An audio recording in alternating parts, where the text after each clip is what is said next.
대통령 후보를 결정하는 것도 이거 일종의 수능 시험입니다.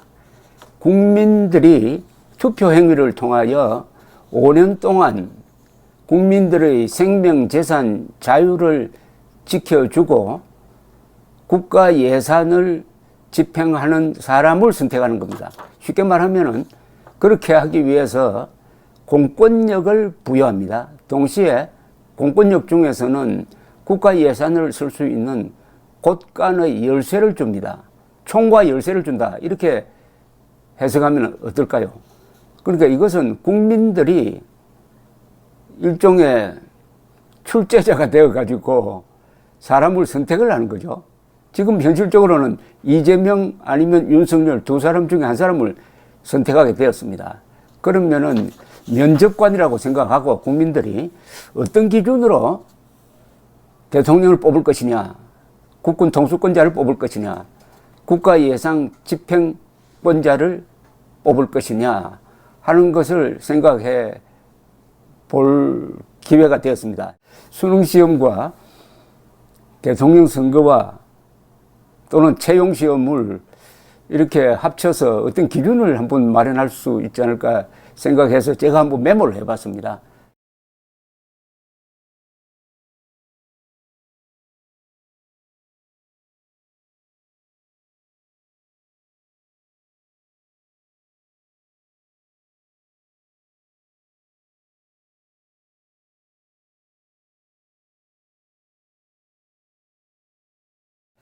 이 수능시험이든 채용시험이든 채점 기준이 있어야 될 것 아닙니까? 저의 채점 기준은 7개입니다. 제일 중요한 게 저는 인성이라고 생각합니다. 인간성입니다. 인격입니다. 악당이냐 아니냐를 우선 알아야 됩니다. 악당이냐 아니냐. 이재명, 윤석열 두 사람을 인성으로 평가하면 어떤 점수를 주시겠습니까? 두 번째는 심리입니다. 정신상태죠.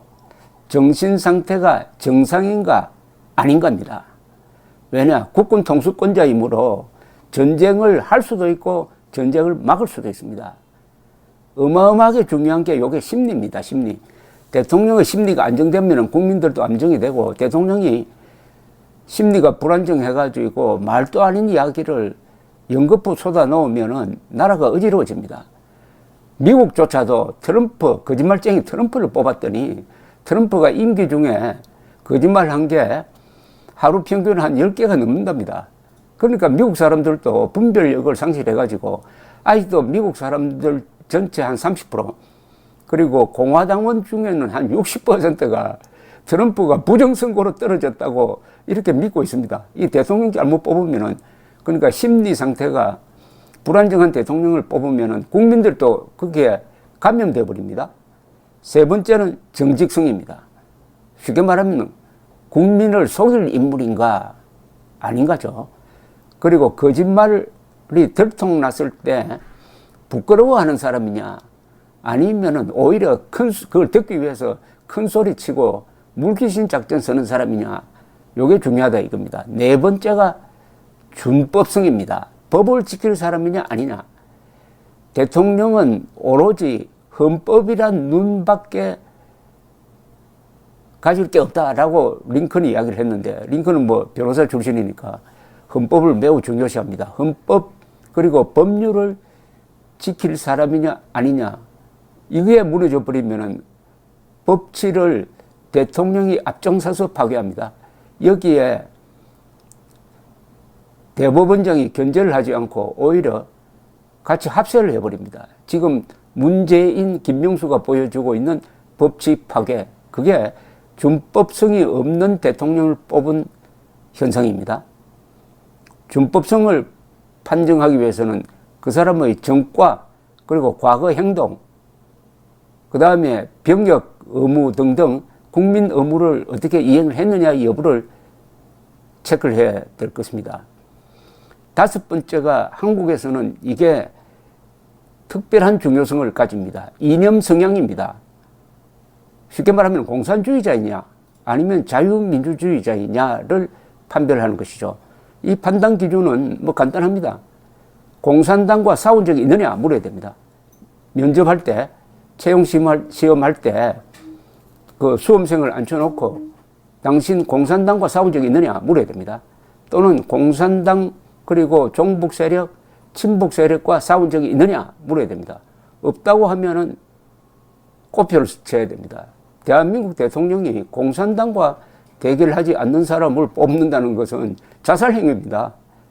그리고 민주투사를 자칭하려면 반드시 그 경력에 공산당과 싸운 이력이 적혀 있어야 합니다. 여섯 번째는 국가 운영 능력입니다. 이 중에서 특히 중요한 게 안보 외교 부문입니다.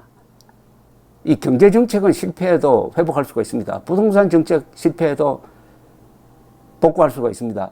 그러나 외교 안보에서의 실수, 특히 한국처럼 북한과 대결하면서 아슬아슬하게 줄타기를 할 수밖에 없는, 전쟁과 평화 사이에서 줄타기를 할 수밖에 없는, 어떻게 보면 외나무 다리를 건너야 하는 이런 나라에서는 외교 안보 부분에 있어서 대통령이 국군 통수권자가 실수해버리면은 그냥 재앙이 옵니다. 전쟁으로 가는 수가 있습니다. 또는 내전으로 가는 수가 있습니다. 일곱 번째는 언어 능력입니다. 언어 능력은 그 사람의 교양을 보여줍니다. 그리고 국내외로 정확하게 소통해야 합니다. 이 대통령은 이 소통자입니다. 커뮤니케이터입니다. 레이건 대통령의 별명이 The Great Communicator였어요. 위대한 소통자다. 대통령이 가지고 있는 가장 큰 무기는 대통령의 입입니다. 그 입에서 나오는 연설, 지시 이런 게 우선 정확해야 합니다. 그리고 정확하다는 것은 문법에도 맞고 사실에도 부합해야 된다는 이야기고 동시에 헌법에도 맞아야 된다는 이야기죠. 헌법과 문법을 지키지 않는 대통령은 그 자체가 재앙입니다. 그 다음에 그러니까 결국 한국어 실력이 어느 정도 되느냐. 후보들에게 당신 이름 한자로 한번 써보라 그래야 됩니다. 그리고 부인 한자 이름 쓰세요 이렇게 해야 됩니다. 할아버지까지 막 올라갈 필요는 없고 부모 한자 이름, 모교 한자 이름, 고향 한자 이름 좀 써보라 그래야 됩니다. 왜냐? 한자를 모르면은 한국어를 모르게 되는 거죠. 한국어의 70%는 한자로 표기해야 정확하게 의미가 전달됩니다. 그리고 국제회의에 참여 많이 해야 되니까 외국어 실력을 하나 정도는 가지고 있어야 됩니다. 특히 영어 실력을 봐야 됩니다. 자, 그러면은 예컨대 검사 사칭, 무고, 음주운전, 특수공무집행방해 전과자는 제가 예시한 7개 기준 중에서 1, 2, 3, 4 인성, 심리, 정직성, 준법성에 이 저촉이 됩니다.